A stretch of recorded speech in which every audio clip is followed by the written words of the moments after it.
Going to get started in just 1 minute.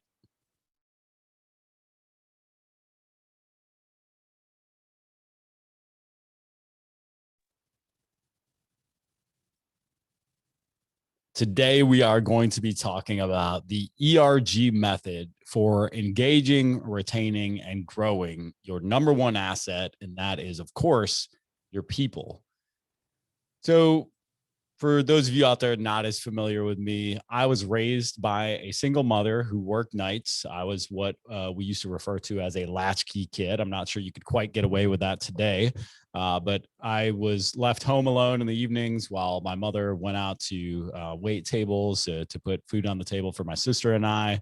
And that means I was surrounded by a lot of both positive and negative influences. There were a lot of life lessons that I did not learn at home, and that were things that I had to learn other places. I didn't necessarily pick them up in school sometimes or from my friends' parents, but there were a lot of things I eventually wound up learning at work, like really critical life lessons. And so some of those things that when I was preparing to do this session, I was thinking about were things like philanthropy. So I didn't pick up anything regarding philanthropy and giving from my home life. We were just scratching by trying to put food on the table. Once again, manners and etiquette. This is certainly not something that was a high priority for our family. Professionalism, definitely something that I didn't learn at work or excuse me, at school or at home. And, some basic life principles and things like investment guidance. These are all things I picked up from people I worked with or from organizations I worked for. I even think back to taking etiquette training at one of my first employers and learning which fork goes where and how to use which one first and where my hands should be and things that some people pick up at home and others don't. But it posed me and it got me thinking about what's our role as employers in the lives of our employees. How far does that go? If we say we want our employees to bring their full selves to work, well, we have to understand that employees are humans. And if you want people to succeed, you need to understand that human things will find their way into work. And if we want to beat the competition, we need to serve the employees' needs. So if we're going to expect our teammates to spend 1/3 of their time with us, we need to help them reach their full potential as an individual. So why is this important? Well, every year Gallup conducts a poll on employee engagement, and every year the numbers are pretty similar. We've all kind of been touting these statistics for decades now. 30% of employees are actively engaged, which means you've got the other 70% of employees which are not engaged. And once again, this will move around a few points at 28 and 31 and what have you. But the bottom line is we all know that turnover is expensive. So the average cost of turnover, we've got at $25,000, where sometimes folks will go as high as twice a first year salary. Sometimes people will go as low as a few $1,000s. I think that really just depends on what you're including in that number. But when you think about the ripple effect that turnover causes, the training of that new hire, the people that had to spend their time training them, the hiring of that individual, the onboarding of that individual, the people around them when somebody leaves and when they onboard, like it has an impact that is certainly going to me, as I start to count up all those things and all of the people that it impacts and systems that it impacts, I think $25,000 is a number we can all come to agree on when we start to look at pure labor costs of not only that individual, but the people around them and the people training them. But here's the upside, and here's the number that I always want to focus on the most. And that's that our engaged employees outperform our other employees by 200%. So that means that top 30% of employees, those engaged folks, are outperforming the bottom 70% by 200%. Man, could you imagine if we could move another 10% of our people up into that 30%? And you can picture this. If you picture your team and you've got 10 people, or if you've got 100 people and you pick 10 of them and you put them around a table, you know that 3 of them are actively engaged and they're ready for the meeting and they're ready to make things happen. There's a couple more in the middle that aren't very prepared at all and are kind of, talking about the Carolina Hurricanes game from last night. And then you've got a few that are literally scrolling LinkedIn looking for responses to the jobs that they've been applying to. And so what can we do to move some people out of that middle section into that top section and really start to leverage the talent and expertise we have to bring our organizations forward, but also help those people to be more engaged with their work so that they can live a more fulfilling life, which I think is overlooked oftentimes in this scenario. So once again, my name is Matt Vaadi, and my quest continues to be, how do we move these people from the 70% to the 30%? It's a question I've dedicated my career to because I know the positive impact that it can make on lives of those people and the people around them, and even the organizations they represent, and that's limitless in a lot of respects. And so if you have any questions on anything that I discussed today, you can reach me on my emails, matt@ergpayroll.com. I'm pretty easy to find if you Google me, last name spelled Vaadi, not too much else going when you Google Matt Vaadi. Most of what we're going to talk about today is going to be based on the principles of a book I wrote a couple of years ago called Ping-Pong is Not a Strategy: How to Create an Awesome Organizational Culture. And in preparation for writing that book, what I did was I took, the hundreds of organizations I've consulted with, now thousands of organizations throughout my career, small to mid-sized companies, ranging then all the way up to the Fortune 100. And I also interviewed dozens of and CEOs and owners of best places to work, and started to find the common trends and things that they did that seemed to create the most results.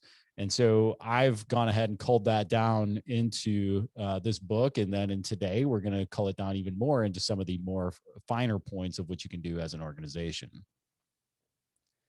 I believe that this nation should commit itself to achieving the goal before this decade is out of landing a man on the moon and returning him safely to Earth. So that was JFK's simple but profound statement about landing a man on the moonshot. But think about how profound the impact was of that. Think about the resource allocation, the focus, the determination that went into achieving such a simple sounding goal. Simple, not easy, but something that everybody could wrap their minds around, and gave them a clear vision for what the target was. And before we get into all these other little pieces of HR and things that create a great culture and all that, if you don't have a clear vision for your company that your team can articulate simply, then you will lose good people. There's just no way around it. You combine that shared vision with shared values, and you've got some real magic. Vision and values are where it all starts. Once you have that vision and values, you need to wash your people in it consistently. So people just don't get it after the first time they hear something at the annual rally, and then they just move on and say, oh, that's great. Like, I get it, the vision and values, and now I'm just going to remember it for the rest of my career here. They need to see it, hear it, live it, eat it, breathe it, see their leaders doing the same, and be constantly awash in the vision and values for it to really take root. We talk about the parable of the sower a lot, right? Where the seeds find the fertile soil when the soil is ready. And so sometimes they're going to fall on that rock. Sometimes they're not going to be ready. Sometimes it's going to get washed away. But when it hits and grows, I mean, man, what a powerful thing to think about. So we want to constantly keep our folks up to date on our vision and values, and understand that we really can't talk about it or embody it too much. So let's talk about the ERG method. Once we've got a vision and values aligned, we're working on these 9 facets of building a great workplace. And this is something where we understand that, I'm not going to have time to cover all this today, first and foremost. So we're going to target a few of these. But one of the most common things I heard from these small business owners, mid-sized business owners that were on the best places to work was that you've got to get at least a B in each of these 9 things. And the 9 things are hiring, compensation, benefits, policies, culture, process, training, performance, and terminations. And so you can't just get an A in hiring and then have a D in culture. And you can't get an A in compensation, but then not train your people well. Like, you've got to get at least B's across the board, and those B's culminate into an A when all put together, kind of a reverse effect of what you might normally get. And so one of the things, if you were to, gun to my head, what are the most impactful elements of this to create the type of place that is going to help us to engage, retain, and grow our people?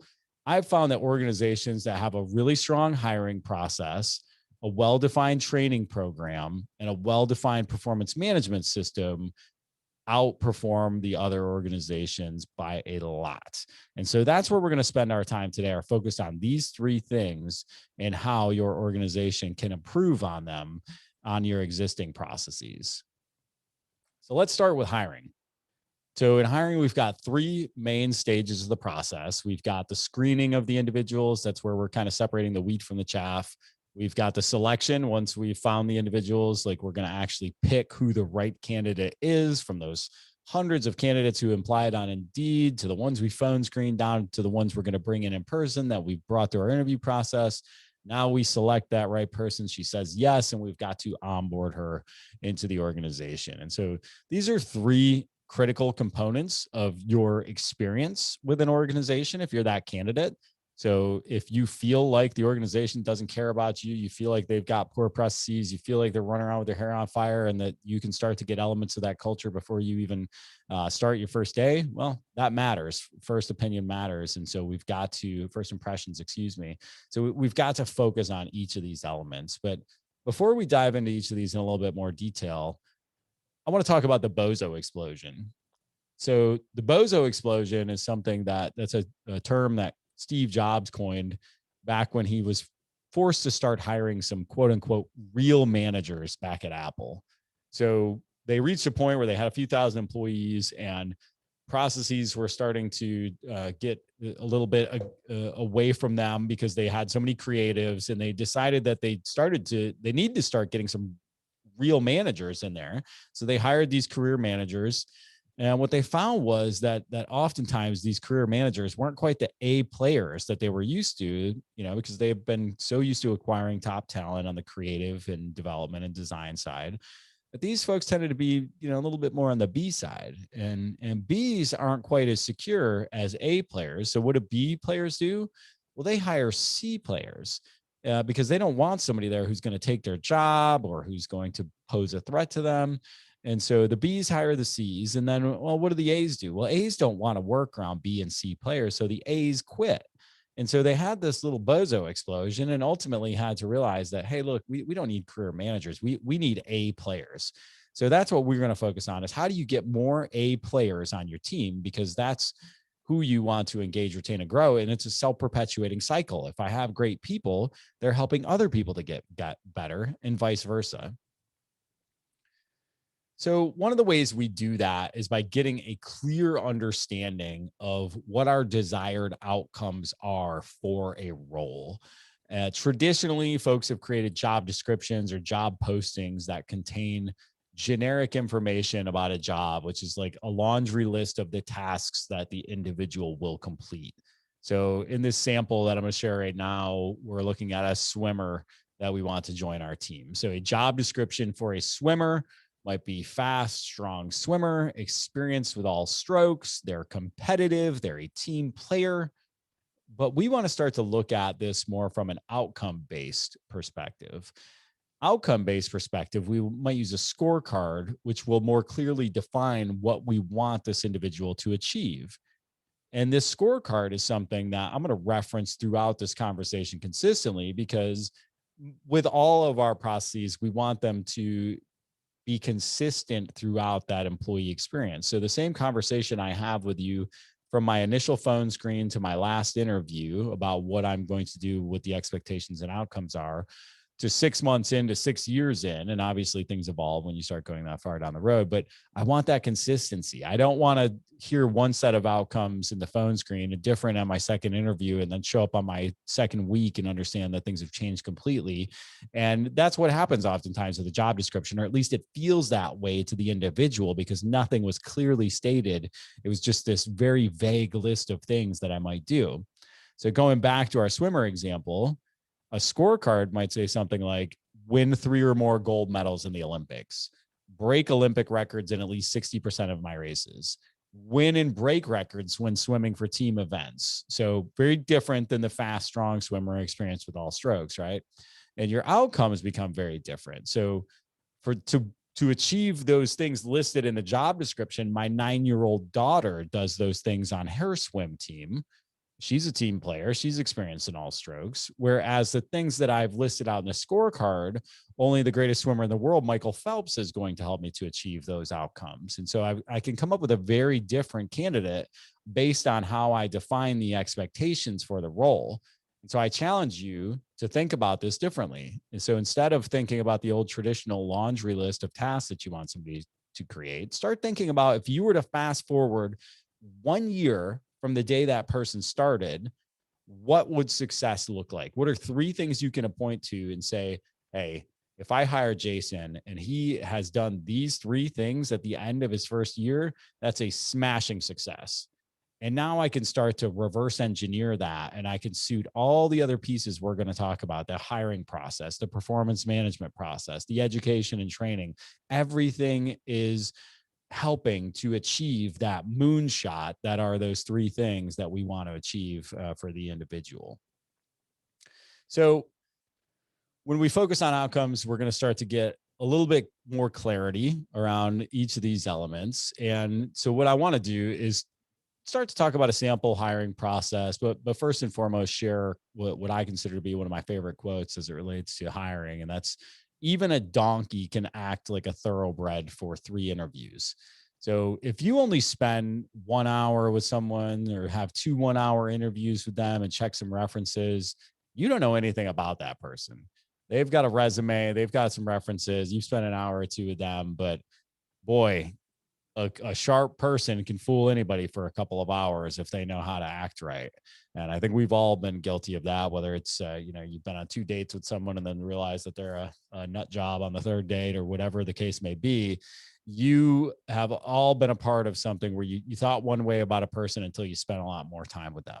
So I'm going to start the hiring elements here as we look at each stage of the process and say, hey, first and foremost, more than anything else, spend more time with your candidates. If you're somebody who's listening to this or watching this and you have already got a process that has 6 interviews and you're spending, 10 to 12 hours with a candidate, taking them out to dinner, great. Keep it up. Love it. More often than not, I see the opposite, where somebody brings somebody in for 1 interview and then makes a hiring decision based on 1 interview, which is absurd in the grand scheme of things. So let's talk about our hiring process. So we've got a 6+ touch process when we do hiring. And once again, if you want to use our process off the shelf, fantastic. I'm happy to provide you with all the templates. Drop me an email, matt@ergpayroll.com. It's in the book. It's no secret. And we've certainly not created all of it from scratch ourselves. We've had influences and things that we've learned from throughout the years. So we're happy to share that with anybody. But here's the process, kind of walk through. And then throughout, I want to maintain that focus on, hey, we're focused on the scorecard, the desired outcomes for the role, and we're grading individuals at each step of the process to make sure that they're an A. If they're not an A, they don't move from one step to the next. So we start with, before I share the kind of key components, we start with those phone screens. So we've got a template for that 15-minute conversation where we're just trying to learn if we even want to bring this person in for the first interview, which is a skills interview. The skills interview is where we're just trying to determine if they can do the things that this job requires them to do. And so we've got a set of 5 to 7 questions that we're going to ask about each of their last 5 or so positions, or all their most recent positions, and allow them to share their career like a story and give us the opportunity to learn what they have and have not done in their career. So if they grade A on that, we're going to bring them back in again for a behavioral interview. And during the behavioral interview, this is where we're going to ask more outcome-based questions. So, and then we're going to get a feel for how they behave and how they act during certain circumstances, so we can understand if they're aligned with our core values. And we've got core values questions directly integrated into that process. And that'll look a little bit more like what some of your traditional interviews look like, less so than the skills interview, which is the first in-person interview. From there, we're going to bring them back in. And obviously it's 2021. We're doing a lot of this over Zoom with your remote team as well. And people often ask, how does this change over remote world? It just doesn't. It just happens over Zoom instead of in person. And, you send them an email ahead of time. So the expectation is that your camera is on, you're not going to have any distractions. I mean, I've had these Zoom interviews where somebody's got a child in their lap and they're, it's like, well, I appreciate that you're home and you don't have childcare, but you need to figure something out for the hour that we're going to spend on the phone together, because that's obviously not a good time for, if you can't get away for an hour for an interview. Not quite sure how you're going to get away for 8 hours worth of work. And so, the team interview is an opportunity for us to share, for us to get more exposure to the individuals that they're going to work with directly. And so we want to get more eyeballs on, we want to get another grade going there. We want to understand, what are we missing, the individuals that have been involved in the first couple interviews that somebody else might pick up on. And that is going to vary based on the role as far as the questions asked during the team interview. We're going to get a little bit more specific to the actual things that occur on a daily basis. Then we're going to move into, so now at this point, we've probably spent, 4 to 6 hours with the individual, and we're starting to get a really good feel for who they are and what they are all about. And then we're going to move into a reference check period. And so one of the cool things is, during that skills interview, going back to the first in-person, one of the questions is, tell me the last name, tell me the name of your supervisor at this role. And how do you spell that last name? How do you spell the name? And so when we go to check references, if they provide us with a list of references, and the key references that we actually want to talk to are not on that list, and we have their names right there, and we go, oh, hey, is it okay if I reach out to Joe from this position? You referenced he was your supervisor there. And so now we don't have to backdoor any reference checks. We don't have to go looking around for anything, but we can actually kind of reconcile that list versus the list they provided, because we know the list they provide is going to be nothing but stellar and could just be their friends or people they know. And so we want to actually fact check that against the folks that we're pulling together in that skills interview. And then finally, the last piece, we want to do assessments. So there's so many different ways to assess people's skills, their behavioral aptitude, all of anything and everything can be assessed nowadays. So find the assessments that are most critical, whether it's particular to skills. If it's a software engineer and you just need to know if they can do these particular, write in language that you want, and they can achieve and solve problems that you need them to. Or if it's just simply a behavioral thing, you're hiring a salesperson and you want to make sure that they fit the DISC profile that you're trying to hire for, because you've had, success over time, or your industry has had success over time in that particular profile. If you're a small business, particularly, I know that assessments can be a controversial thing. You want to hear me have a good debate about it, check out our podcast, HR Simplified. If you're listening to this right now on HR Simplified, the recording after the fact, go back to the James Hornick interview. We had a really good time talking about assessments. I'm a big believer in them. He thinks they're trash. And so you can kind of hear both sides of that point and make up your mind for yourself. So that's the hiring process right there. And then at that point, we're really making the decision. We are making sure that this person is graded A the whole time through. But the point I always like to make is just going back to that first part of, like, make sure you know what you're looking for. If you don't have those outcomes defined, then you will go back and forth waffling over each candidate and saying, well, this person might be able to do this and this person might be able to do that. What do you actually need to get done? Because if you aim at nothing, you will hit it every single time. And I watch so many people spend countless hours interviewing and screening and bringing people through, only to end up with nobody, just because they don't have a clear target on what they actually need out of the role. All right, so let's talk about onboarding. And this is a whole other session, and we've done a lot of things on onboarding, and we've got another hour session on that as well. But the one key thing I like to point to is that organizations with strong onboarding processes improve their new hire retention by 82%. 82% retention increase by having a strong, formalized onboarding program. You cannot do too much onboarding. If you are an organization and you're listening to this and you're saying, well, our onboarding process is really strong, keep on improving. And if you're somebody that says, well, I don't know what that means, when they come in on the first day, we just have them fill out their paperwork and then they go in the back and get to work. Well, you've got a lot of work to do, because the onboarding experience not only is a great opportunity to capture somebody's heart, mind, and emotions in their first few days, weeks, months on the job, but it's also, when we look at that training and education and, backing into those desired outcomes and making sure all these things align, this is where it all comes together, is this time that we spend with folks during the early stages of their employment relationship with us. And if you want a really cool, fun way to make that better, check out our employee onboarding scavenger hunt or drop me an email and ask for it. That is such a fun way to help you to acclimate a new hire to your organization, and also get them trained, get them assimilated, get them up to speed, all while they're having fun and your team is having fun around it. So definitely recommend checking that out. So what are some key points related to hiring? Well, first and foremost, your gut is wrong the same amount that it's right. More often than anything, when these people I talk to are like, oh yeah, we interviewed them once and hired them, they're making gut-based decisions. And 50% of the time, those gut-based decisions are wrong. So if you like those odds, if you want 50% turnover, or maybe they don't turn over, even worse, they stay with you and they're not in that top 30%, keep hiring based on gut.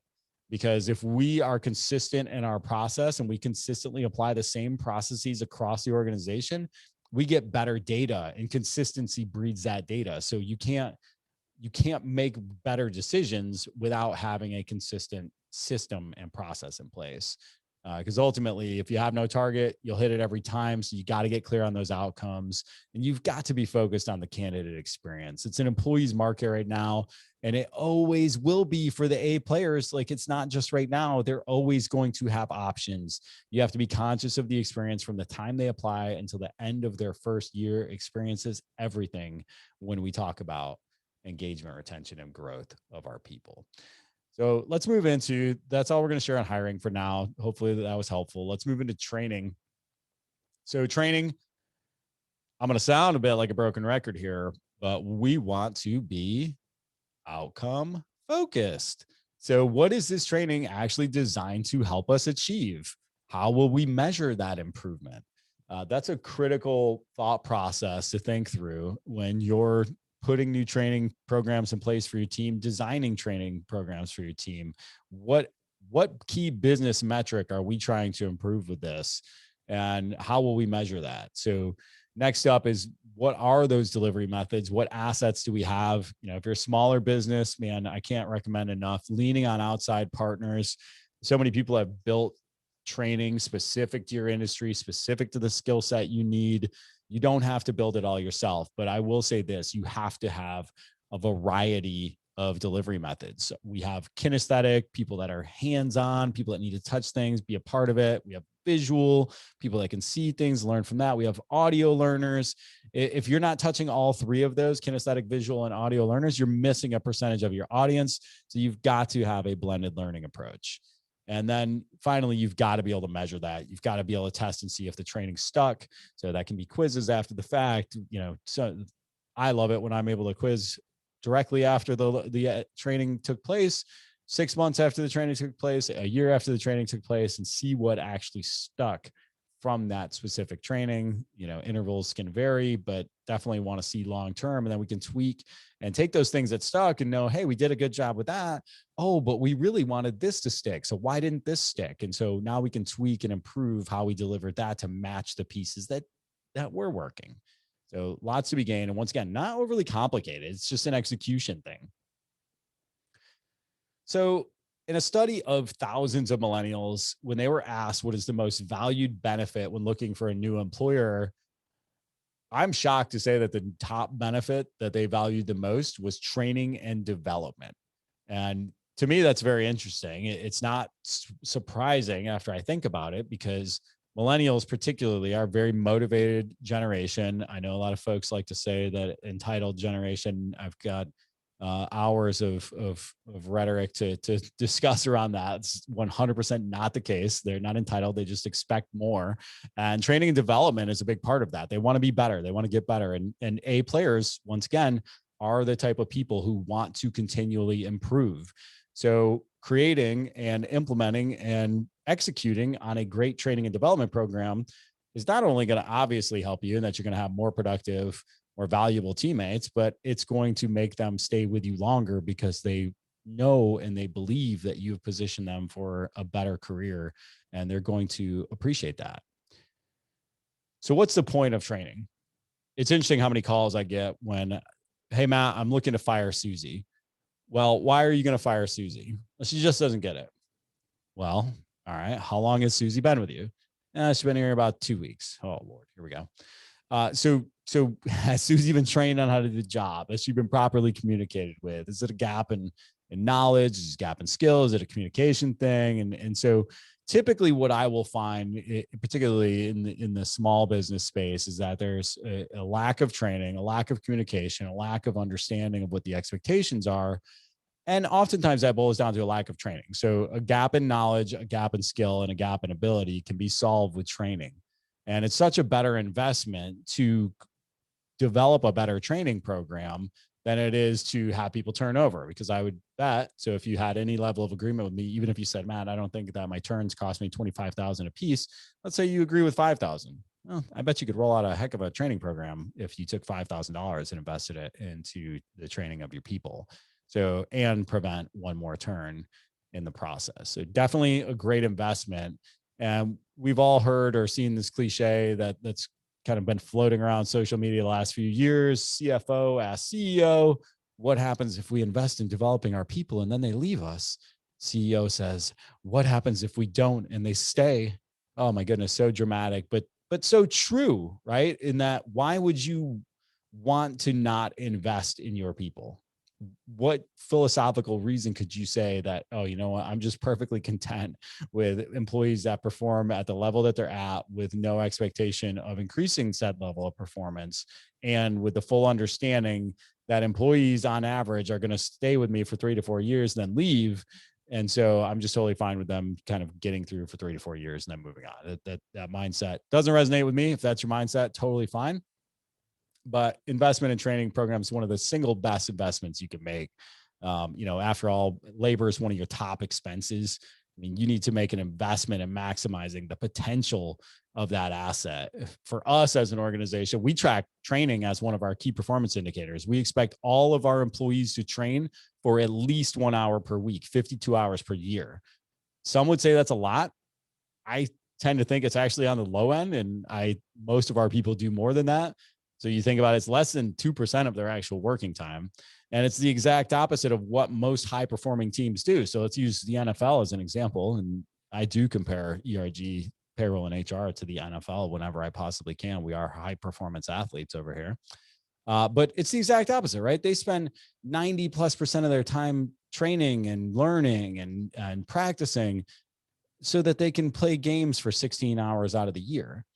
And so we don't have the luxury of flipping the script like that and spending all of our time practicing for the actual game, but we certainly can increase the ratio, right? We can put a little bit more of a focus on that training and understand that it's going to pay dividends with the individual when they go to execute.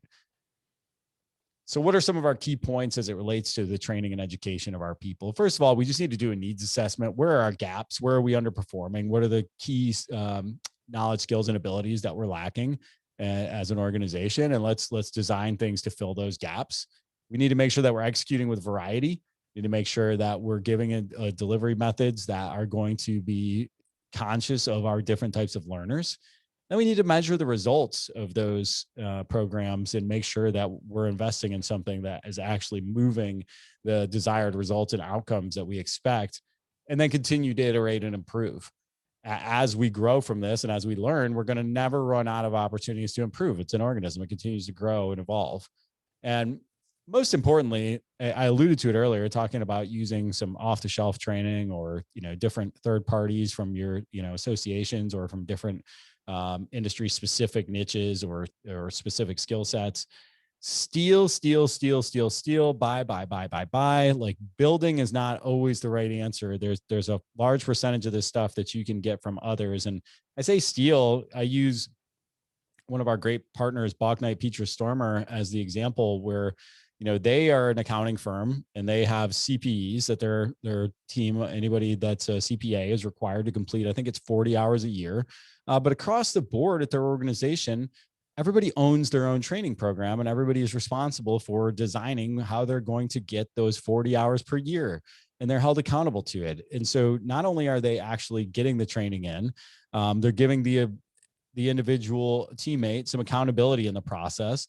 And they're also allowing them to find the trainings that are most impactful to them and their discipline and their role in the organization, because it's not the same for everybody. So giving your teammates some accountability, also another critical point. And when I go back to the good artists copy and great artists steal, that's something we continually try to steal from great folks like them, is how are they doing it, how we can improve. So all right, so we talked about hiring, we talked about training. Let's talk about performance management. I'm going to start with one of my more controversial takes here, and that's that annual performance reviews are an absolute total waste of time.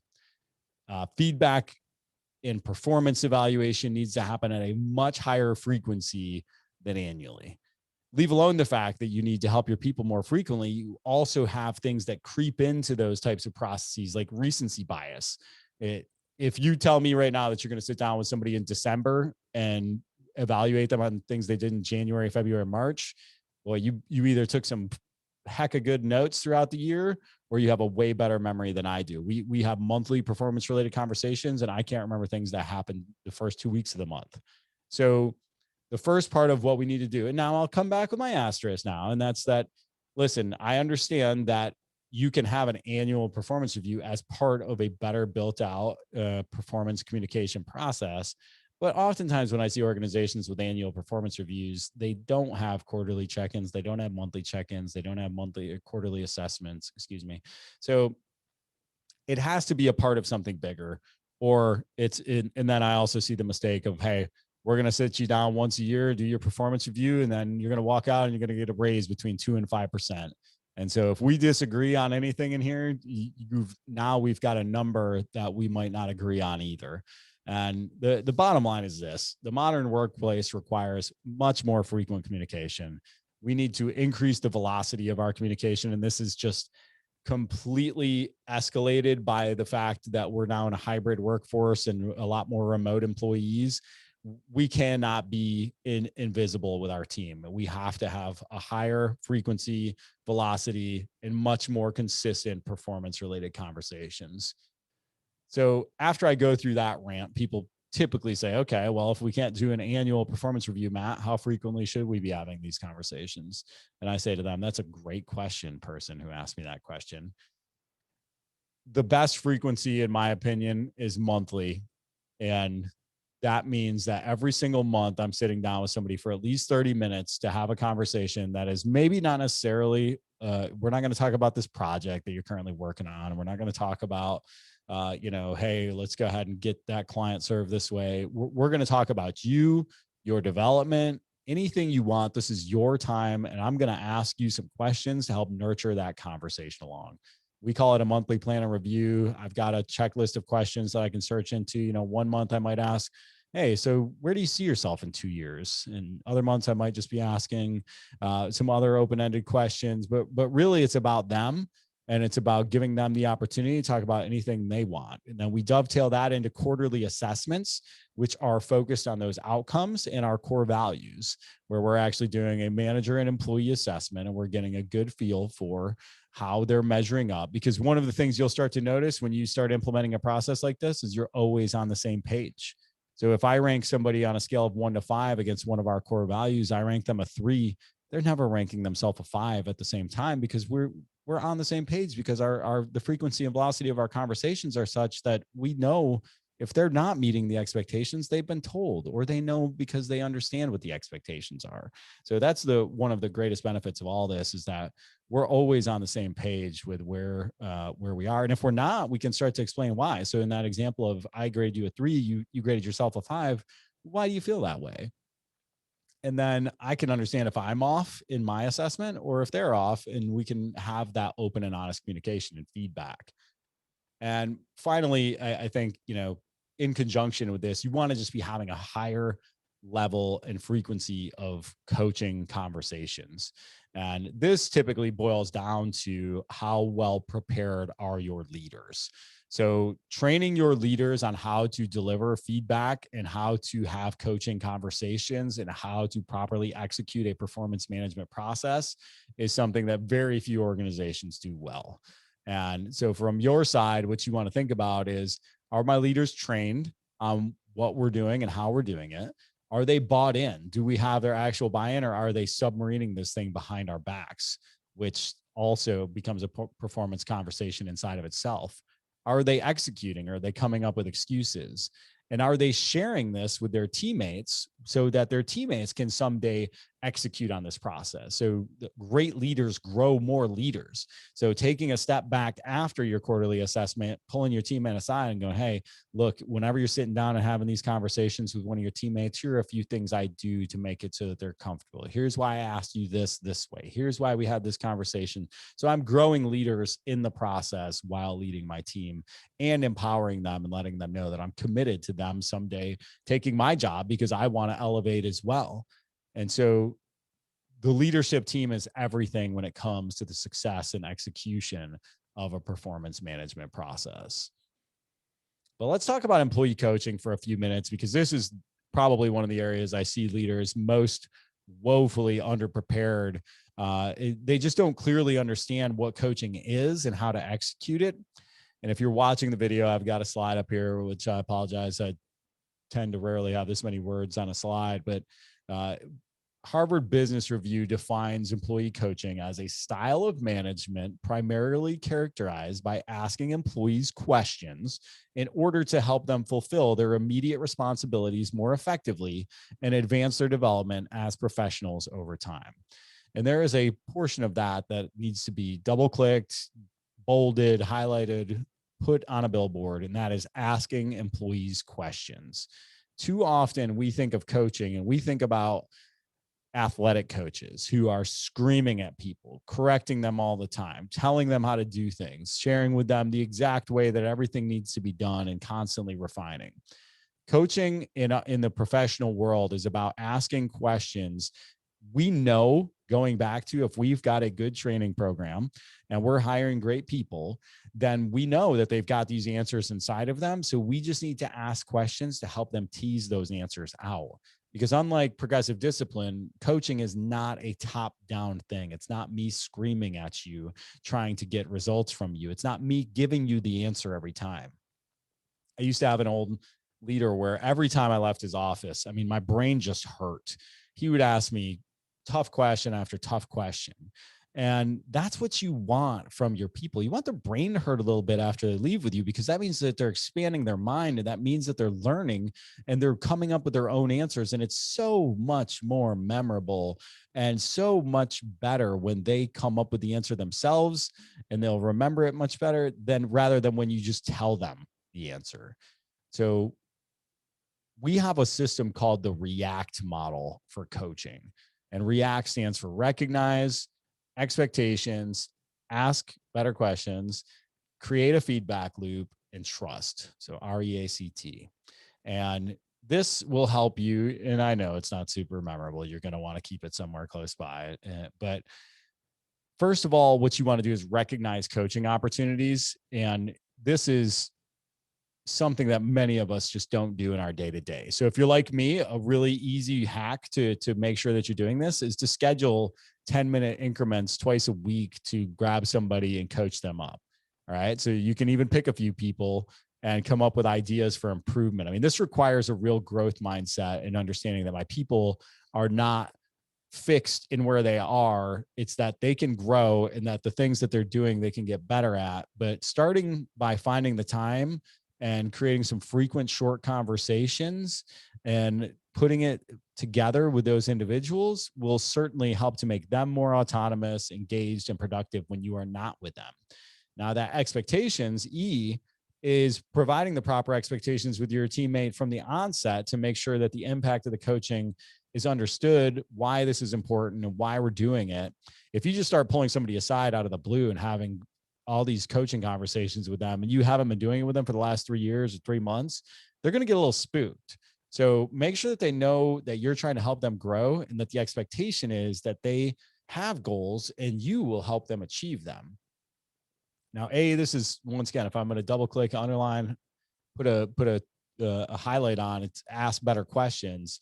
Instead of giving your people the solutions to the problems, which is what we all sort of default to when we see somebody doing something wrong, saying, hey, here's what you did wrong, here's how to do it right.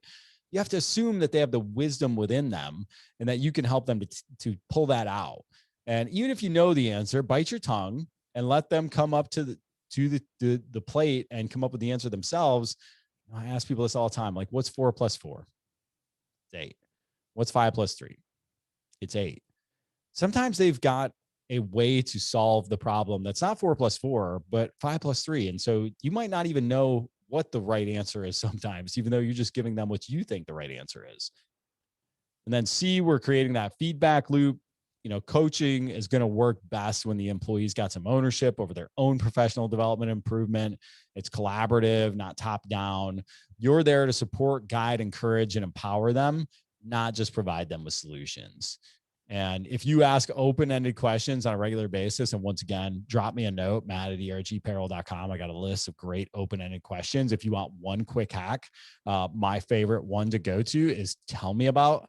I use this everywhere in my life. I use it with my wife. I use it with my kids. I use it with my teammates. And that's if you start a question with tell me about, you can't elicit a yes or no answer from that. That creates open-endedness by its very nature. So go ahead and steal that and start using it. But finally, the T in the REACT model is trust. Create trust with employees and trust the process. You can't just do it once and forget it. You can't be an active listener when you're working with somebody and make sure that you're also, be an active listener when you're working with them. If you're going to ask questions and you're going to actually genuinely care about what they say and not just look for an opportunity to beat them over the head with how you think things should be done, then walk the walk. You've got to actually show up and create that trust, because it's a lot harder to lose the trust than it is to earn, or it's a lot easier to lose the trust than it is to earn it. So make sure that you're establishing that trust and you're being consistent and you're following through on anything that you share with that teammate. Everyone benefits from good coaching. It's a can't lose model. So continue to invest in yourself and become a better coach. You're going to have better teammates. You're going to have better leaders. And, one of the key points as it relates here to the final piece, we talk about performance management, is we want to have those outcomes integrated once again throughout hiring, performance, training, still all focused on what's the end goal? What's the moonshot for our individual? So we've got visions for the company. We've got visions for this role. We've got missions for this role. Speed matters. There is no need for delay of communication in 2021.